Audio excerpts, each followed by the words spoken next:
Okay, we're going to get started. We're talking about private trust tonight. It is a sequel event. Raymundo Aguadiero is here again. So give it up for Raymundo.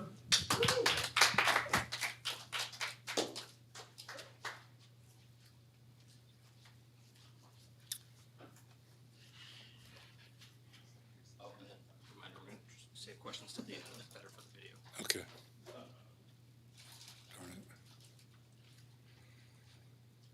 Hold on, I have some notes. All right. Hello, everybody.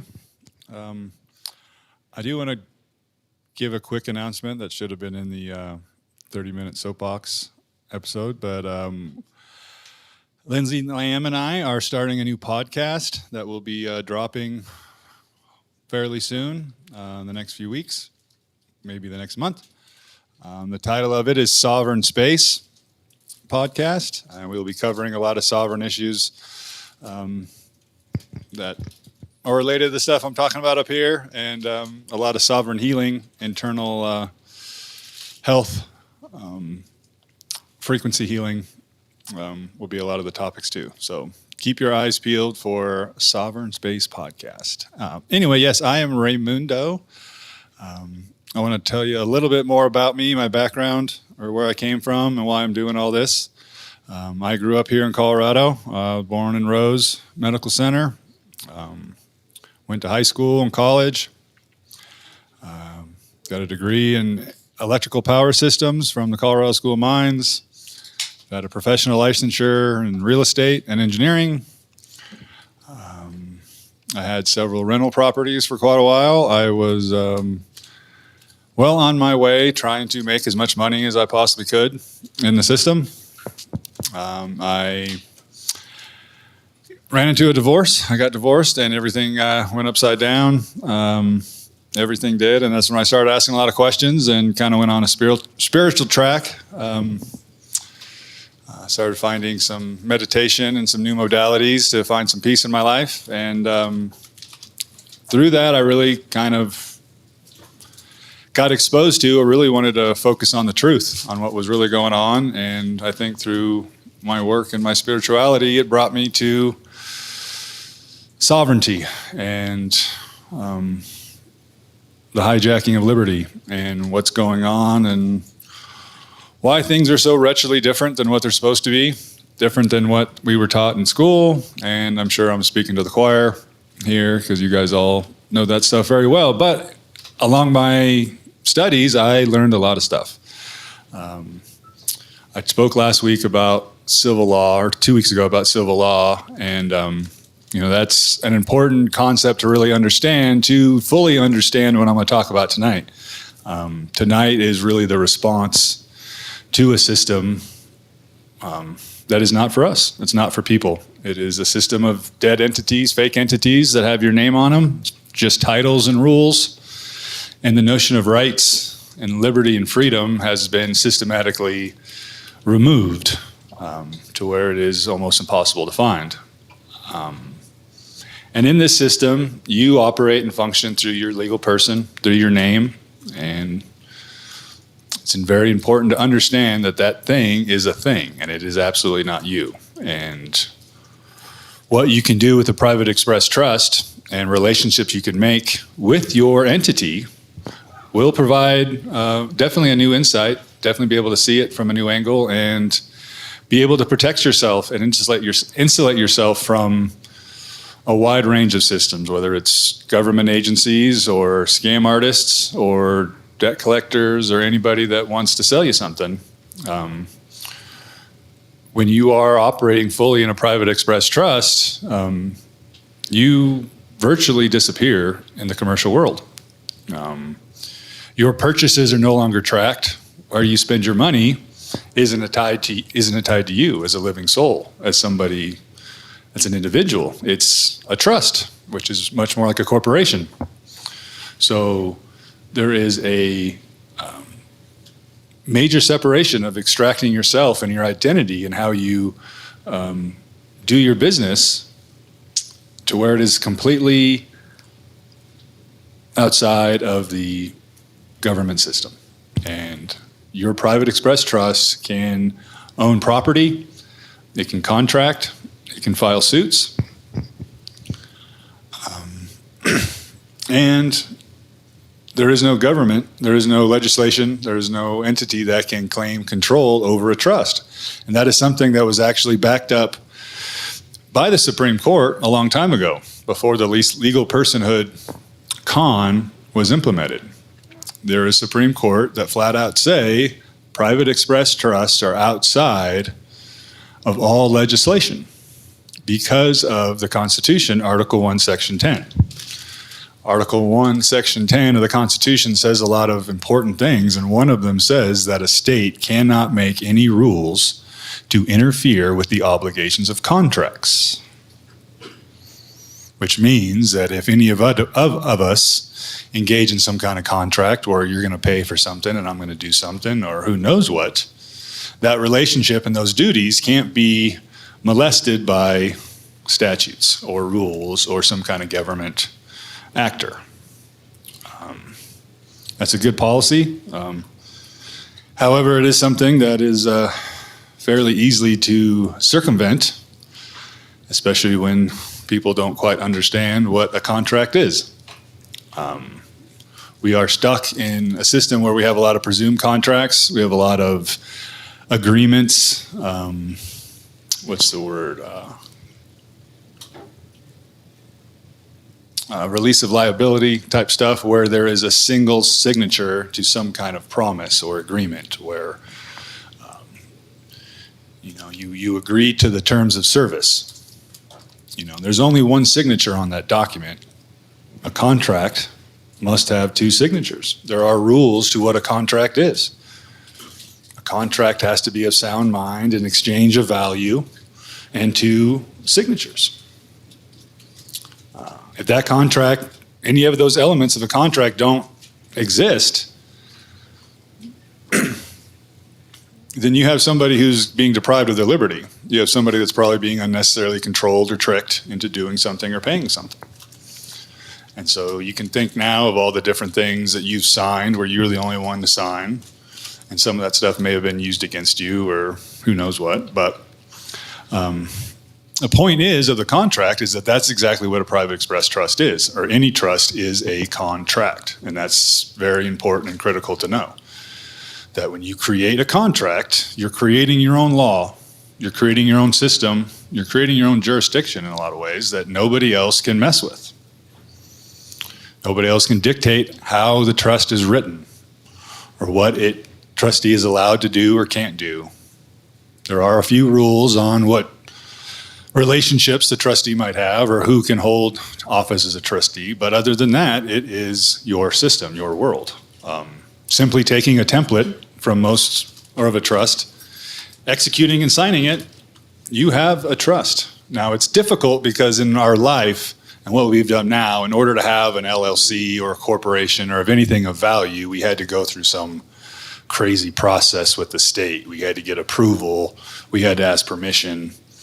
And so in a trust, when all you do is sign paperwork with your friends and don't talk about the state, you have a bona fide entity. And that is very kind of difficult to accept because nobody's giving you any approval.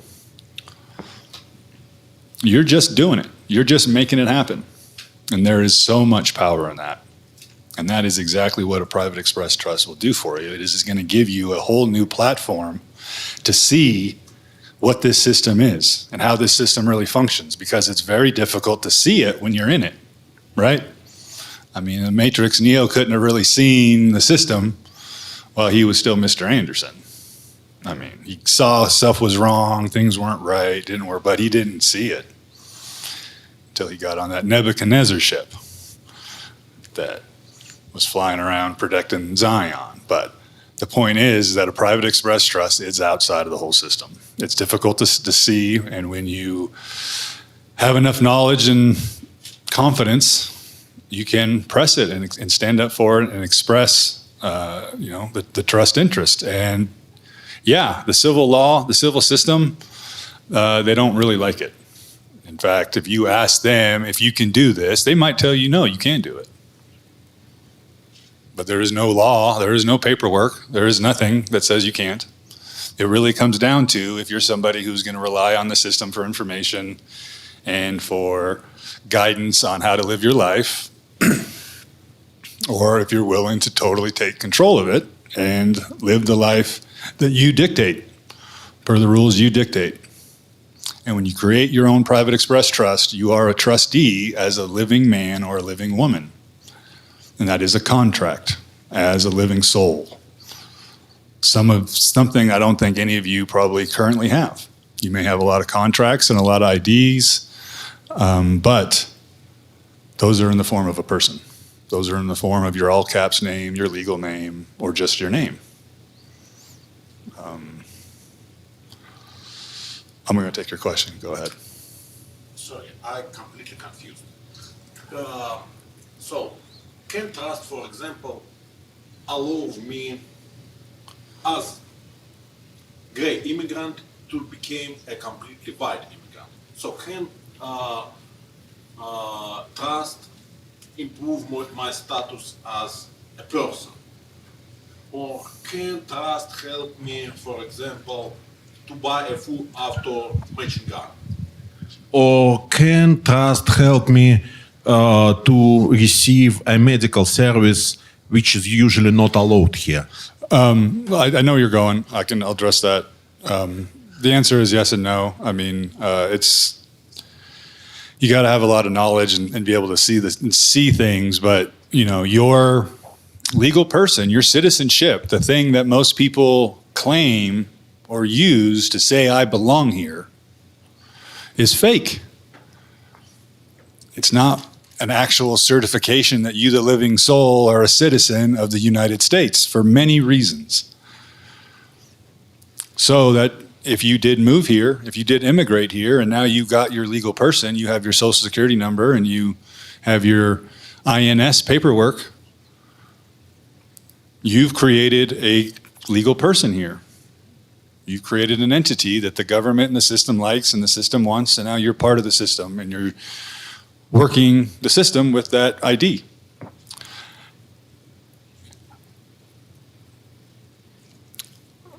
The battle is already very challenging to be recognized as a living soul, as people in this system. This trust helps you do that. There is no citizenship for people, because there are no governments of people. So you as a soul have no real citizenship, to be honest with you. You're just on the land living a fake system of what used to be a Republican form government. So if you understand what I just explained about Article 1, Section 10, that the government cannot interfere with the obligations of contracts, you I don't. do not understand this. Well, And how if you have a trust and you're the trustee to a trust and you have obligations and duties per that trust to do things in a state, those are contractual obligations for you to do that. So I'm not saying it's going to stop anything from ever happening. I don't think there is anything we can do to stop their actions. We can only be ready for them. So the truth is, they can't deport anybody if they have a private express trust and they're a trustee. And they have a contract with a duty to be here as living people. Your ability to express that and explain that is the only thing, because they're not going to just accept it. They're not going to say, oh yeah, they're going to constantly try to push the statutes onto you. And it's our fight now to push back on that. So the private express trust is a very powerful vehicle. It does not make a total lot of sense to somebody who's still functioning in the system and does everything they want. I think we're going to try to keep the questions to the end. I'm sorry.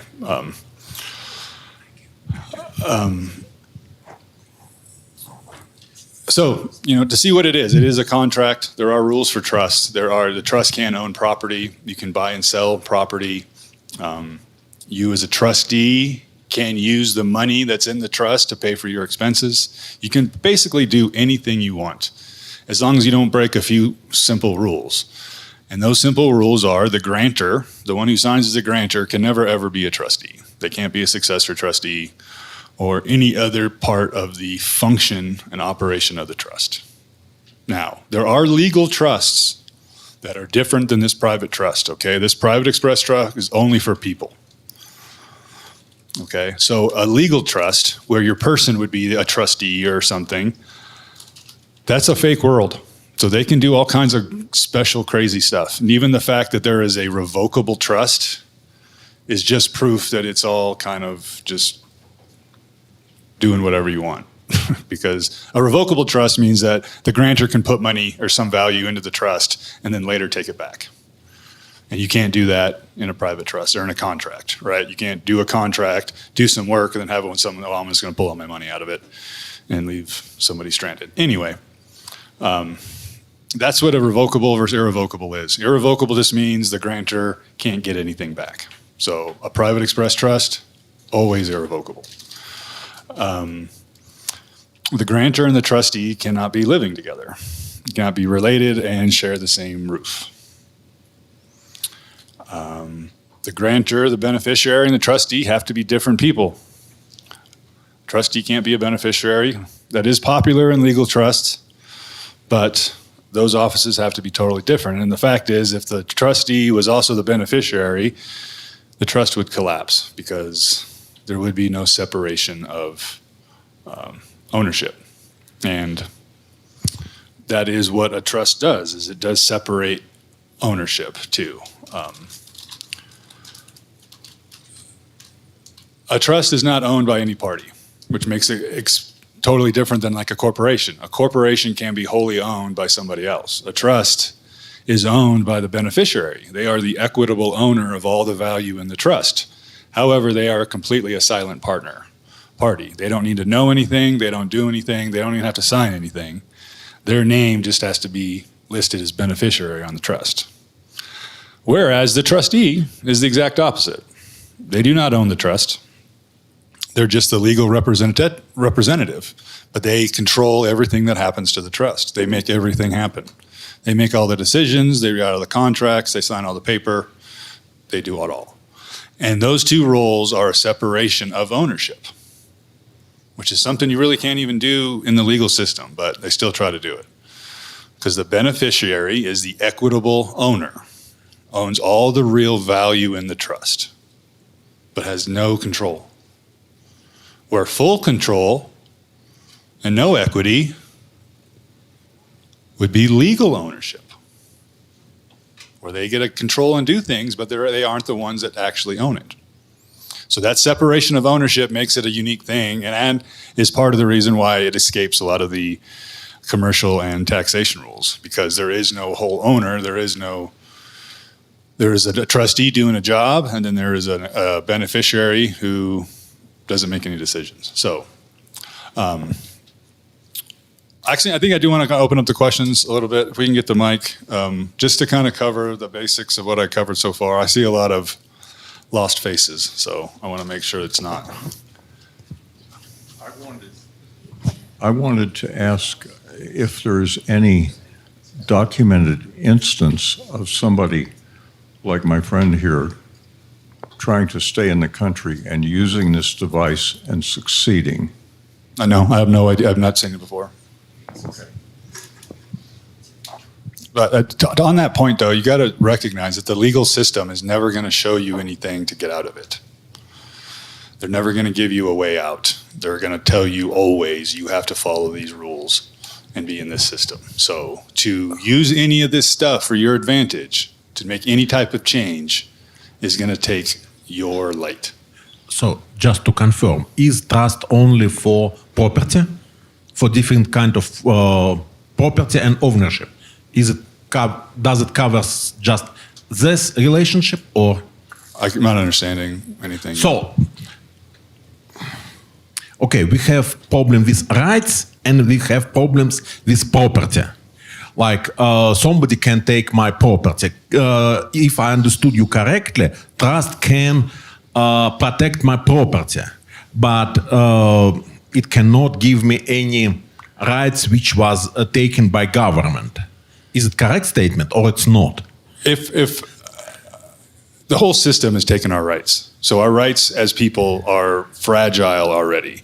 So it's going to give you a very strong argument, to be honest with you. a perfect argument, really, but the system is flawed. So if you were to get threatened to be deported and you had a trust, Okay. then you would have to sue them for violating the Constitution. Okay, That's the only- let's skip deportation and illegal immigration. My second question was related to matching guns. Is it possible using So you trust did bring get- that up, yeah. So to answer your question, yes, a private trust, like any trust, will allow you to own high capacity weapons, larger than 50 cal and automatic weapons, because those rules limiting all that stuff are for your legal person only. They are for your fixed person. And even if you go get a silencer or some other type of gun-related thing that's illegal, you have to own it in a trust. It's owned by the trust that you control and means you don't own it. And that's what the statutes say. The legal person can't own certain things. The trust is not a legal person. Trust is your own thing. So yeah, you can protect your property in a trust. Can you talk about the difference between an LLC and a trust? Yeah, I mean, LLC is a corporation. It can be wholly owned. There is no separation of title. There is no beneficial ownership, and there is no legal ownership. It is just a thing that you can have multiple owners, and you can have employees, and you can hold money and do business. The trust cannot be wholly owned. It is the separation of title, and it cannot do the same things that a corporation can do in the corporate system. It isn't really recognized. There are ways for legal trust to be recognized, but it doesn't fit in as a business because it's not, and it doesn't fit in as a legal person because it doesn't have a birth certificate. But it can own an LLC. A private trust can own an LLC. And so when a trust is owned by the LLC can do everything an LLC can. In fact, if you all are LLC owners, and you think about it, you realize that they don't ever really ask you a whole lot of ownership information. They want you to know who created the LLC, who the registered agent is, but there's not really a lot of places to say who own it. Now, when you might file taxes, that may be something where an entity is owned by another entity, but just in the creation, there's no information. So, that's the relationship, is where a trust owns an LLC. And the thing is, the LLC is fully in commerce, and it can do all the stuff in commerce. A private express trust is not. Now, you will be able to engage in commerce in certain ways, but not to the full capacity. You can own a bank account, for example, but like certain services won't contract with the trust. They'll only contract with the legal person. So, I'm curious about so that Article 1, Section 10, Clause 1 that you mentioned, how often is that tested? Or I guess a better question is, when was the last time it was tested? Was it last week, or was it like 100 years ago? I don't know. I don't keep up to date with all the court cases. I mean, you can do so a search. Do people bring cases I like mean, that to? I don't know if they bring cases, but they're used in legal arguments. So that's the thing. I mean, the side note, the Constitution, it's not an active document. Okay, it exists. It has rules and it has forms, but the system of states and everything else do not operate within it, and they do not check with it before they do anything. So, if you're going to use the Constitution for your benefit whatsoever, you have to bring it. You have to make the arguments. You have to file the suit. You have to say the words, because the system will not look out for your constitutional rights. Yeah.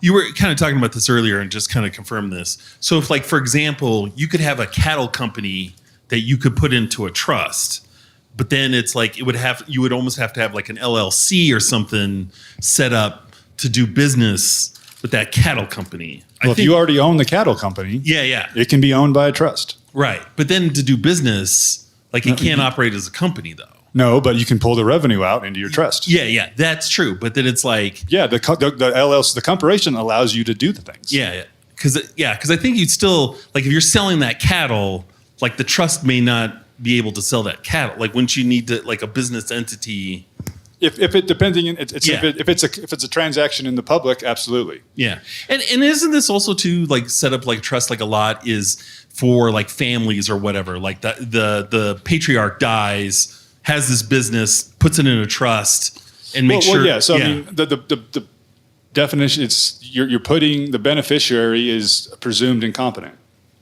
Okay. The grantor doesn't feel like the beneficiary can take care of some kind of property. Yeah, back in the day, maybe it was a castle. You know, old ass dad, king, has some young babies, you know, doesn't get to raise them the way he wanted to. And yet all this stuff belongs to his kids. So he finds a trustee that he trusts. Yeah. Because it prevents it being sold. It also prevents it being broken up. Exactly. Yeah.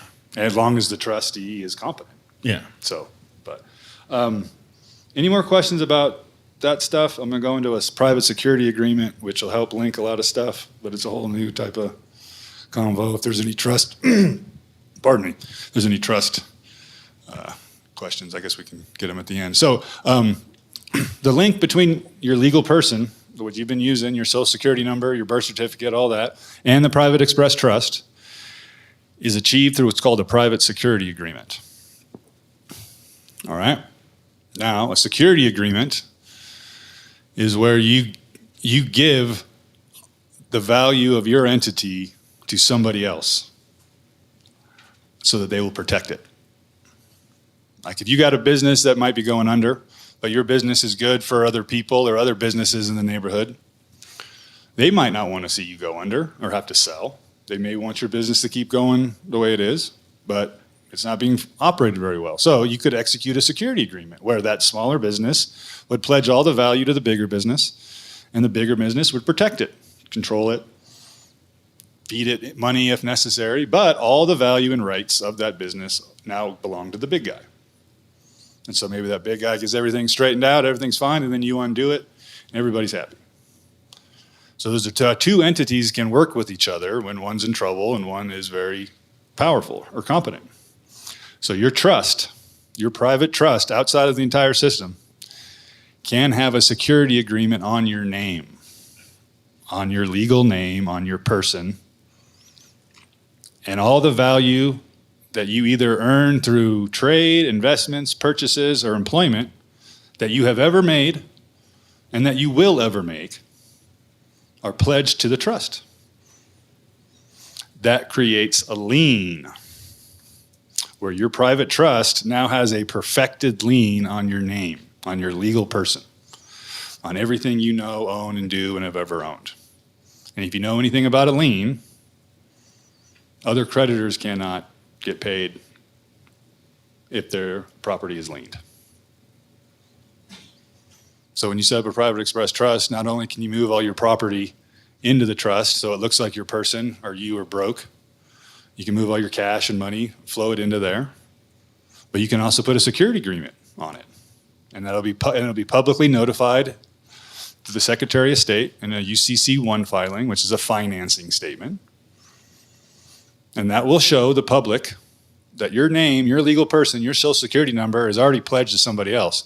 So if you want money out of it, you want value, assets, payment of debt, service of anything, you have to have a security interest in this name.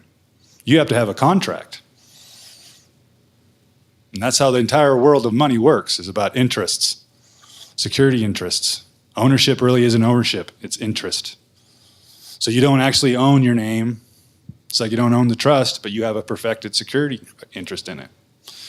Now, again, that on its own isn't going to exactly make anybody run away and be afraid from tangoing with you, but it cannot be defeated if you express it correctly in court. For them to use a statute only, a rule only, cannot defeat a contracted interest in something else. Now, I don't have case law to prove that. I don't have court cases to show that it has been done before, but it is the truth. So the private security agreement is a big, any questions about that security agreement? Sorry.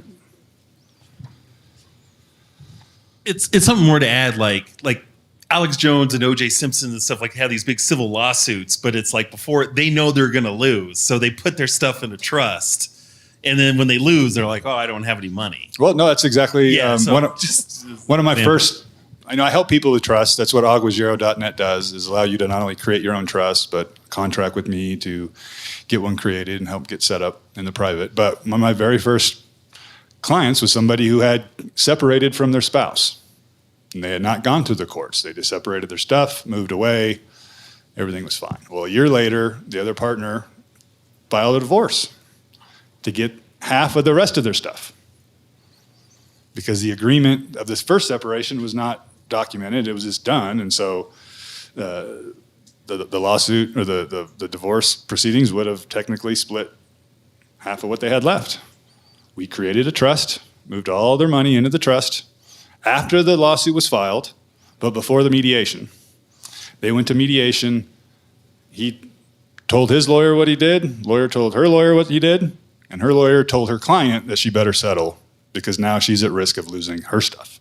Because his person, his legal name, was broke, had no money, and stuff. And so in the courts, they got no other option but to look at that. In fact, in my child custody case, I had moved everything I had into the trust. And I showed on my second sworn financial statement that I was making no money and owned no property. I did offer to presume a income for calculating child support, because I would be the recipient of it, which is different. But so yeah, the security agreement is super powerful. A security agreement is already a financial tool used. Okay, using it this way, yeah, it's a little different. There's not going to be a whole lot of people saying you're doing the right thing, or that we recognize this. So it's a sovereign activity. So with that security agreement, you can basically, like I said, lien. When you put it's a lien, your name, your person, control it. You can do that to your businesses too. If you have an LLC or business, you can put a security agreement on it. And the same way with land. Okay, this is an important thing to really grasp. Have anybody here heard of a land patent? Okay. A land patent on its own will not protect you from anything. A land patent does not do anything.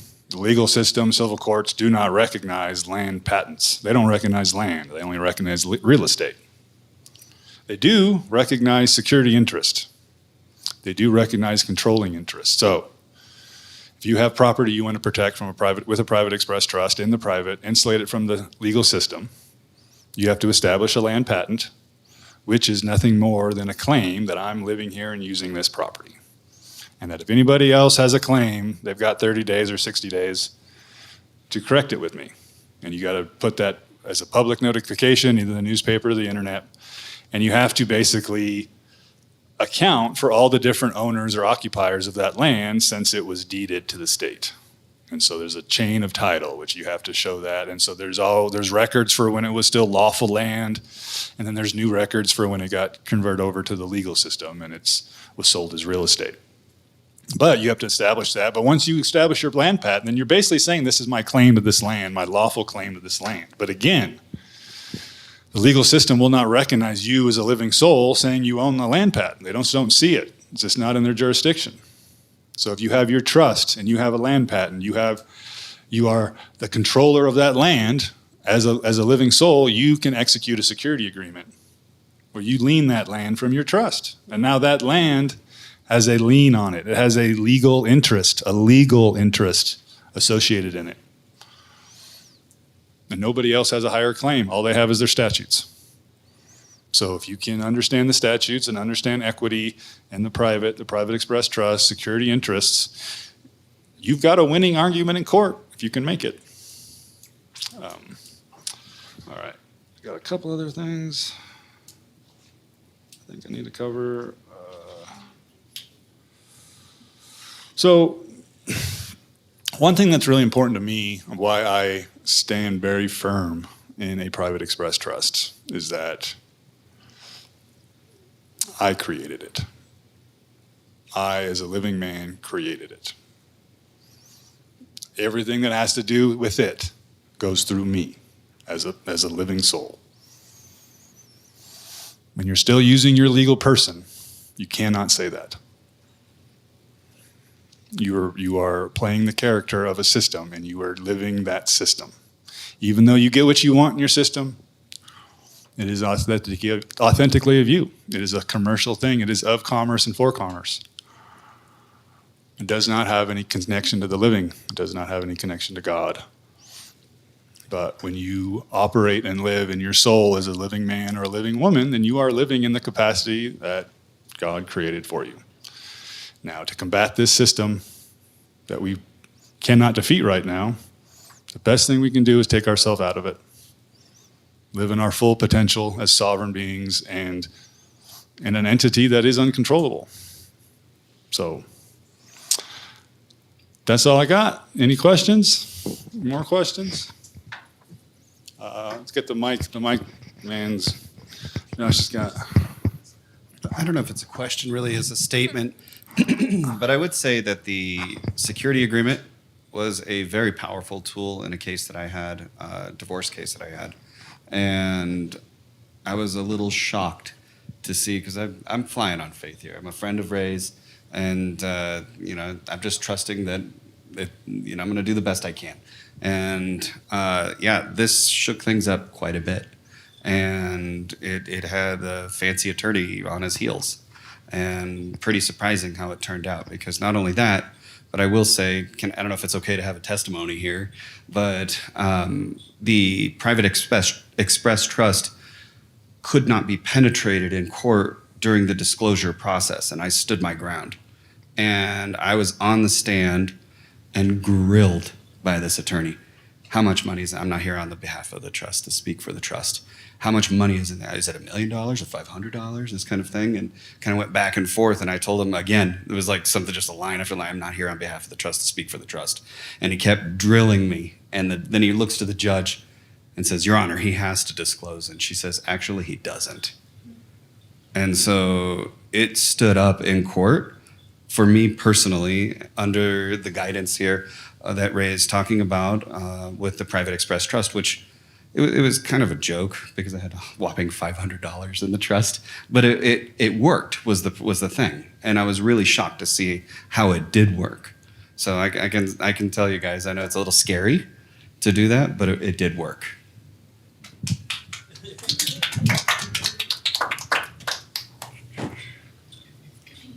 I'd just like to ask on that question, your experience. I think it's wonderful the way it turned out. However, what if she acquiesced to the attorney who was grilling you, and because our injustice system is very corrupt and they really don't care about a lot of these things? What would have happened? And could they have called the person that ran the trust? I take it you aren't the trustee of that trust, or not?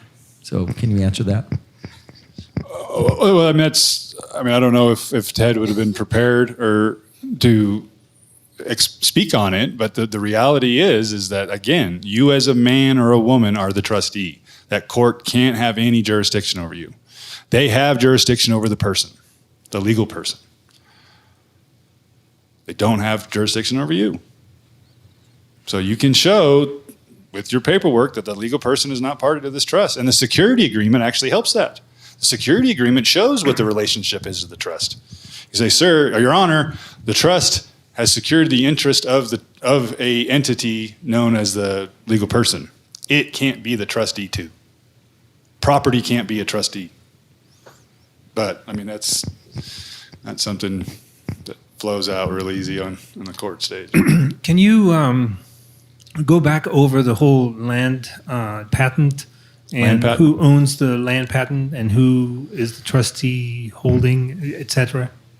What's the setup?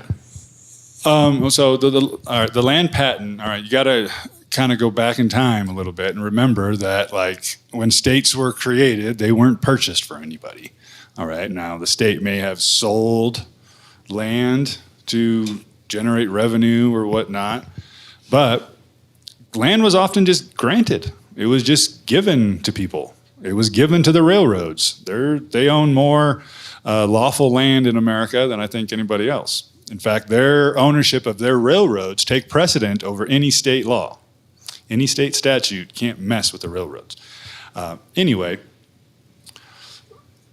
having that land, you have a land patent or a grant. And that is just your claim to that land, okay? It is not a bill of sale. It is not a purchase agreement. It's not a deed of trust. It's just a grant. If you're living on land and nobody else is using it, even though somebody else may hold a loan on it, you have perfect claim to that land. Nobody else can claim it. The banks are only going to claim an interest in the deed of trust. They're not going to say they ever owned that land. So you establish your lawful ownership in dirt with the land patent. And it's not a thing you order at the bank or at the Secretary of State. You have to create it. You have to go back and see who has owned that dirt since it was given to the state by the United States. And you effectively state a claim that this is mine, I live here, and if anybody else can make a claim, can't make a claim, then it's settled, and that's it. Now, that is your title effectively to that land. But again, that on itself will not defend anything. But since you control it now, you can lien it. I mean, you can sell it. So you can execute a private security agreement and lien it, and that way your trust has a legal interest in that land. And again, there's no statutes that say, yeah, you do this, everything's going to be fine, and we're all going to leave you alone. None of the statutes say any of this stuff. You have to bring this argument to them.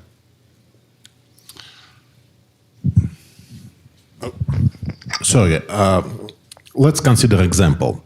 For example, I have a car and I want to protect it from being taken from me because of, for example, medical debt to hospital. How I can do it via trust? Or do I need somebody to, who I will be in this trust? Will I be a trustee or will I be a beneficiary? If you're gonna do the system I teach and provide, you're the trustee. You're the control. I'm trustee. Okay, and who will be a beneficiary? My friend. Anybody you want. Anybody you want. You don't But not myself. Not you. And not person who lives with me in the same. So it should be a a friend who lives. Your kid Okay. can be a beneficiary. Okay. And how does it work? So I put. See, I think I know what you're getting at, and this is something I didn't cover. The grantor puts stuff into the trust. So by that definition, the grantor has to own the stuff first. They have to have title to something and put it into the trust for the trust to own it, to recognize that transaction. So how we get around that is that we create the trust with very little value. We create the trust with like 5 pieces of silver. And you find a friend who's going to agree to be your grantor. And so that silver gets granted into the trust. So then you can use that silver to trade and move all your personal property that's owned by your legal person. You can buy it from your person so that you have a bill of sale of why the trust owns this property. How you're going to ever prove that this is your stuff. I bought it right here. Bought it from your person. So you have paperwork to show you own it and to show that the trust owns it. That's how all your property will get into it. It will not get granted because you're not the trustee. The trust will be created with a very little, it's called a peppercorn rule. You can create a trust with very little value, as little as a peppercorn. But then you can grow the trust, and that's actually what the trustee's duty is to grow the trust. So you buy things, whatever assets you can put into that trust, the trustee's doing a good job. So your property, your vehicle, you sell it to your trust. So when they come after you for your legal debts under your legal person, they can't get your trust because you don't own it. You can't get your car or any other your property because you don't own it. Your legal person doesn't own it anymore. So after that, I created trust with $1, and I sell my car to the trust for a quarter, and right now I own just a quarter, and hospital can take just this quarter from my property, but cannot take my car. The only thing, whatever is in your legal name that's owned, that can be proven is owned by that, is the only thing any court or any other corp or anybody can ever touch. So when you make that thing bankrupt, they can sue your legal person all day. Even if they win, they can't get anything. So with what you spoke to with putting fiat currency into the trust, are you able to move that, invest it, like move things around, or is it just sort of sitting there? And if that's the case, would you just have it there temporarily for like the legal stuff you were talking about? You know, because of course, $100 today is going to be worth a lot less tomorrow and certainly in 10 years. The trust, again, okay, so the trust can't really can't participate in commerce, no, but it can contract. Okay, so you cannot contract with a commercial entity. You can purchase things from a commercial entity. Your LLC can contract and do things with other LLCs. So if you got investments that you want to keep and keep doing, then, and you can sell them to an LLC, which are a lot of accounts and investments you can move into an LLC, then the LLC will do all the stuff it wants to do. And anytime you want to take money out of it, and not leave it in just a bank account, you can then move it to the private, and then nobody can touch it. So I was thinking about that with the land patents and claims, and I'd always hear with people with rock hounding how someone all of a sudden has a claim on some site. Is it because, and they don't own that land or anything, it's just that they found some rose quartz or smoky or whatever, and they put a claim there. Is that what they're doing with that?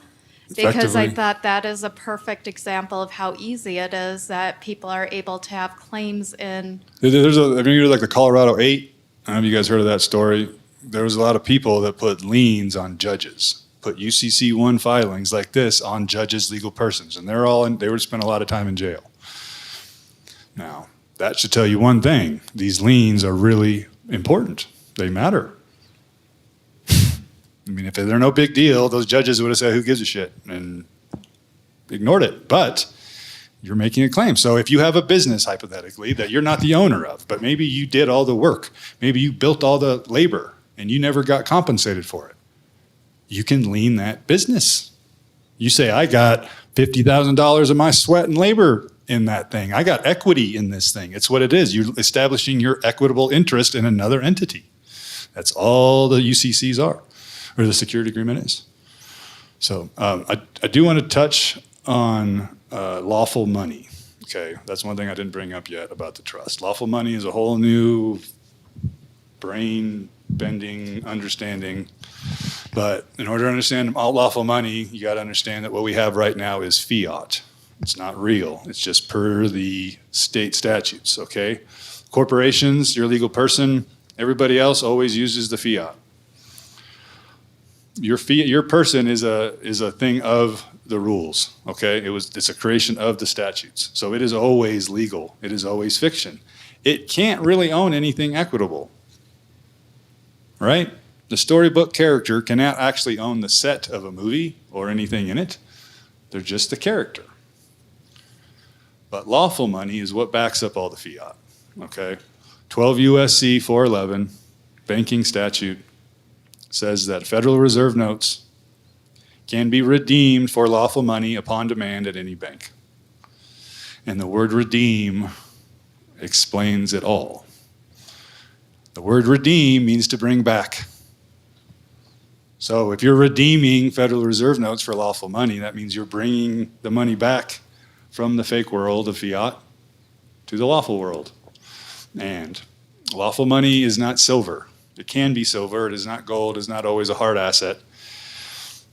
Like the statute says, the Federal Reserve note can be lawful money. Federal Reserve notes are two things. They are the fiat and the lawful. So when you create a private express trust and you create a private express trust bank account that has no interest, and you have an LLC that's making tons of money, and you're just pulling out profit every month, you write a check from your LLC to your private express trust, you sign it, and you say redeem for lawful money per 12 U.S.C. 411. When you deposit that into your account, you're now holding lawful money. And that money is outside of the entire Federal Reserve System, which means it's outside of the entire IRS system. The IRS cannot see lawful money. They can only see the fake stuff. The IRS only exists because the fake stuff exists.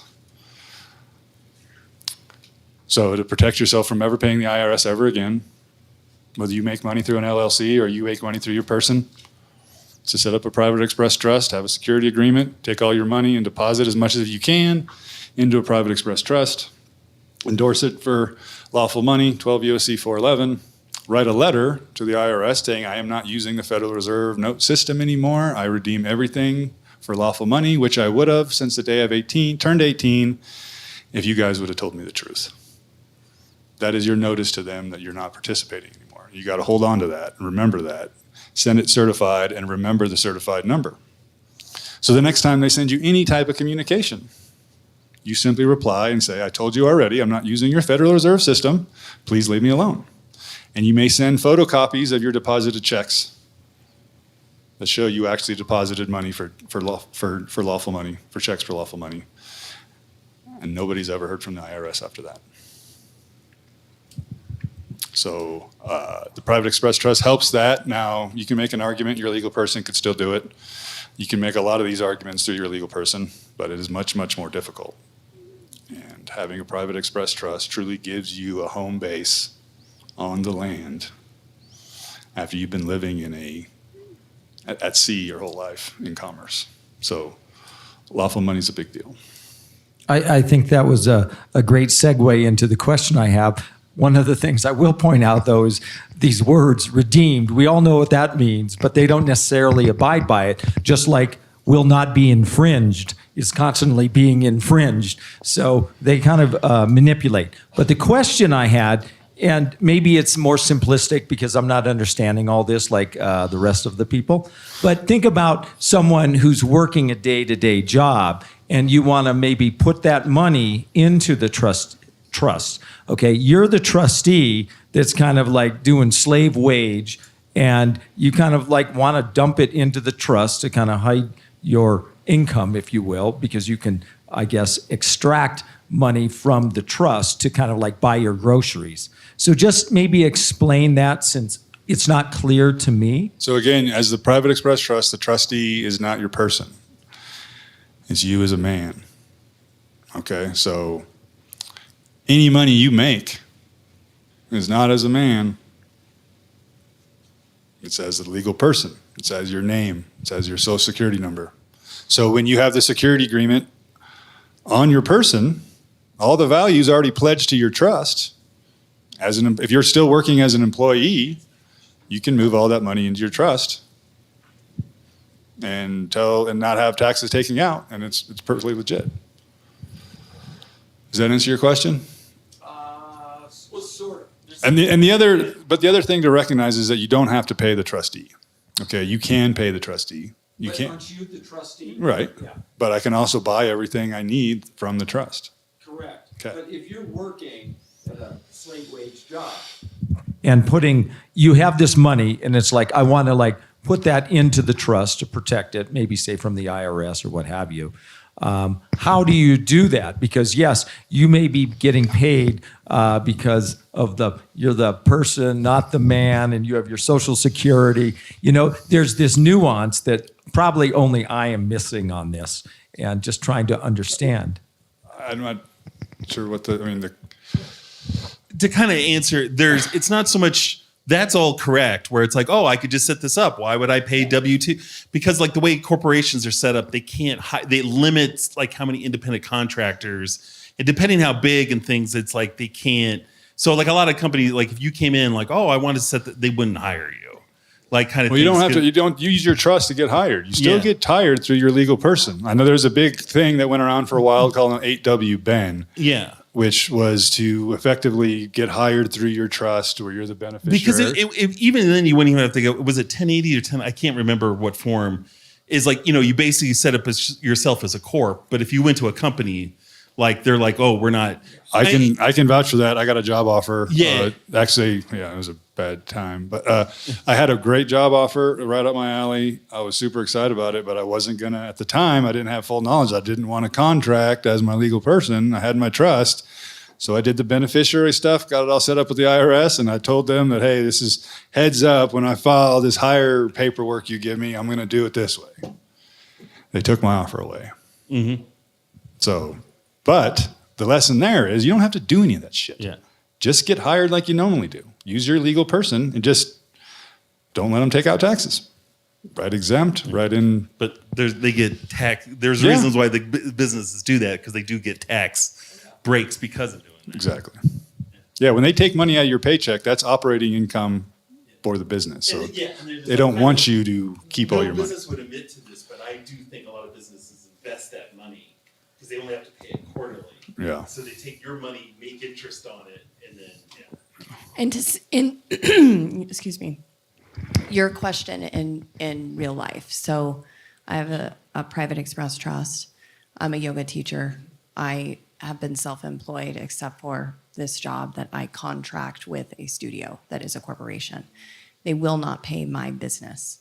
They will only pay my social security number, me as a person.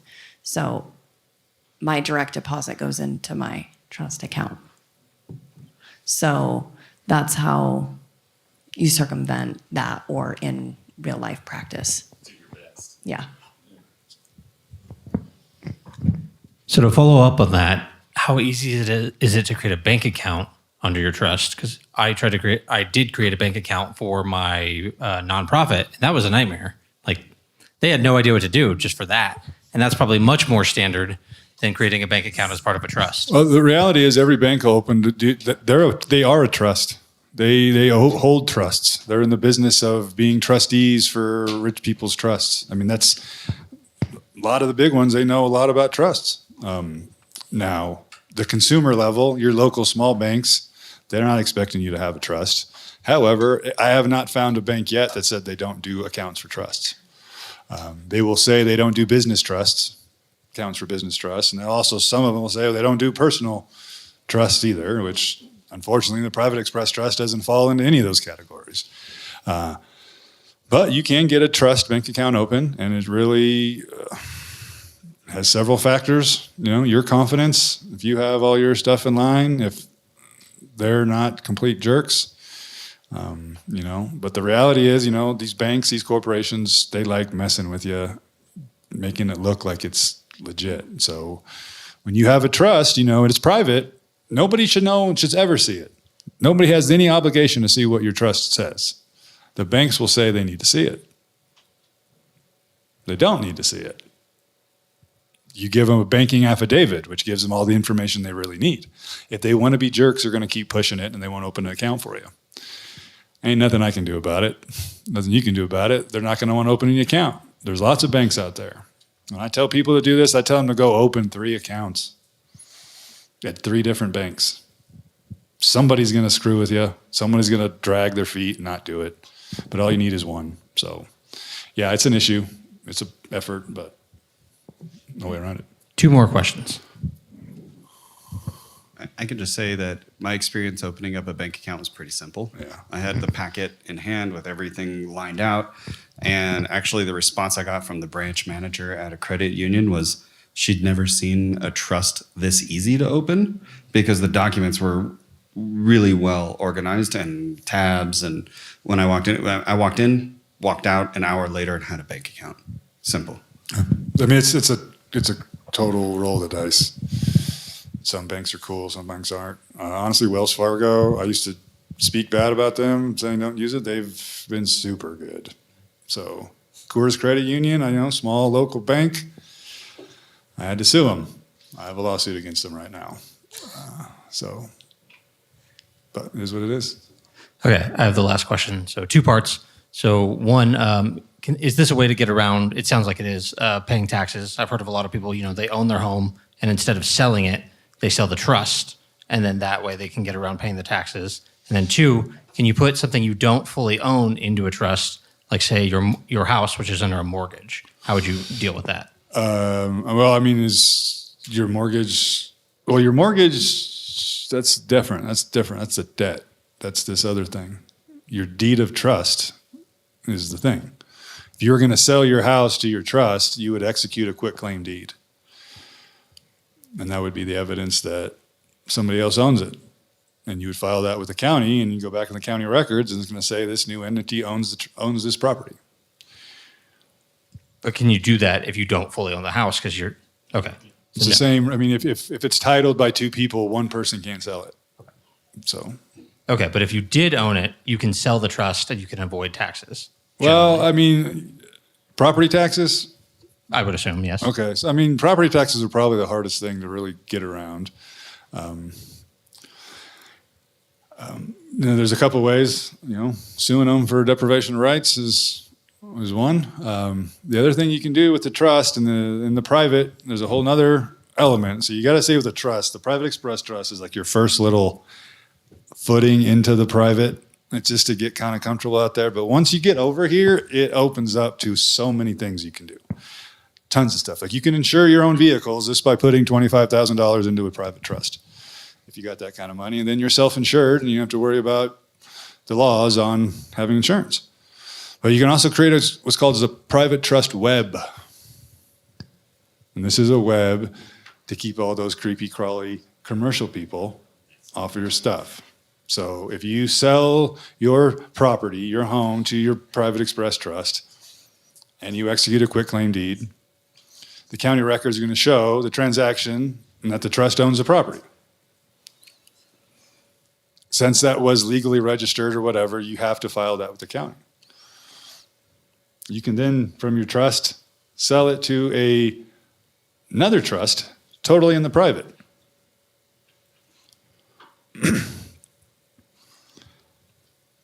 That does not have to register any type of quitclaim deed with the county.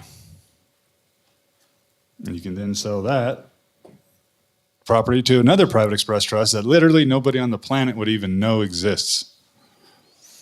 And the state and the tax people only know what's in the records. So they're going to come to you and say, hey, this address says you're the trustee of this trust, whatever, you own this property, you owe property tax. And say, no, I don't, I sold it to this trust, here's the bill of sale. I don't own it, this trust owns it. Do you have the information for the trustee, who this is? No, I do not. They're never going to find the real owner of it, and then they can't actually apply a tax. Technically, though, they could, if they were evil enough, still try to do an auction and sell it. Yeah. But again, I mean, that's super freaking illegal, and nobody's going to fight it unless you have the understanding. Man, if you get in that situation, I will absolutely help you. So do not forget. But so yeah, I mean, the legal system and filing lawsuits is something I think should all really get accustomed to doing. They don't listen to us unless we file lawsuits. So, and there are also things that, honestly, feels kind of tricky. It feels kind of dirty to try to hide stuff from them, but whatever, they are the absolute liars. Doing this stuff, setting up a security agreement, setting up a private express trust without asking their permission the first time, it makes you feel weird, like you're doing something wrong. Just like when they pull you over for your plates, you feel like you did something wrong. But you got to stand in your light that this is the truth. You are doing the right thing and that they are the liars. And the more you study and see the statutes, it'll become painfully obvious. You'll be able to express it maybe as well and easy as I do now, but you've got to stand in your light, and the trust will actually help. So I do have one little story to tell real quick. Last week I was here. I had gotten pulled over in the morning, and I was in a turn lane, and the cop came up to talk to me about something. I told him that he was violating my rights, and he should leave me alone, and I was going to sue him. And he got on the radio and said, do we have a crime here? And the guy on the other end of the radio said, no. And so he let me go. Yesterday morning, I got pulled over again.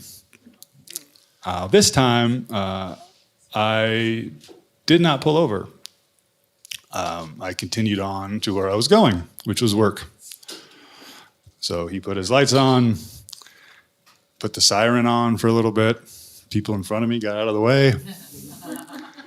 And I pulled into my parking spot. I grabbed my latte and my half-eaten burrito, and I got out of the car. And this officer came up and said, what's the deal with these plates? I was like, nothing's wrong with those plates. And I was like, you're violating my rights right now. I think I was nervous and I said, you're violating my right to be unnecessarily controlled. So I kind of screwed that up. But I told him, I was going to sue you. I said, I'm going to sue you for violating my right to liberty. And he started to say something about the plates again. And I said, I'm going to go to work. You should leave me alone. And I turned around and walked into work. And he drove off probably 15 minutes later. Now, this isn't exactly some kind of like hero story, but it is an evidence of how the system really works. It is pure intimidation. They psych you. I can speak this stuff all day. I still get a little scared when I see those lights, okay? So it's not like I have some kind of superpower. I think the second or third time I got pulled over, my back seized up because I was so nervous. Even though I knew exactly what to say, I couldn't say it because I was shaking. It's okay. I didn't get shot. I didn't get hauled into jail either. Like, every experience has been a learning experience to where I now have the courage to tell a cop to leave me alone and walk away from him. I would have never thought of that a few years ago. But that is the truth. Law enforcement, the definition of law enforcement is unconstitutional. That is unnecessarily control. Enforcing statutes without a crime or a victim is unconstitutional.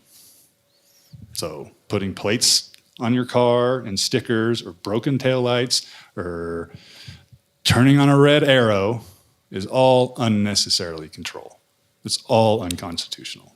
And it's not going to change until we change, until we stop accepting it. So that's it. I promise.